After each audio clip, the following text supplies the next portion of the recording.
আব্বু শুনো আম্মু শুনো চোখ সিলেট দাও হাতে পাঠশালাতে যাব না মা যাব নুরানিতে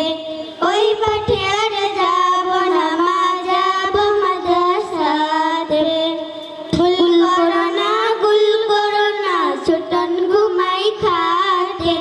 এমন পড়াই দাম হবে না আখিরাতের ঘাটে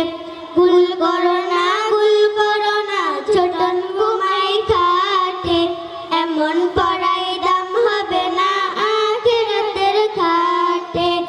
কুরআন হাদিস শিখলে পরে থাকবে না ভয় পরকালে এমন হাদিস শিখলে পরে থাকবে না ভয় পরকালে তার উসিলাই মুক্তি পাবো কঠিন হাসরেতে তার উসিলাই মুক্তি পাবো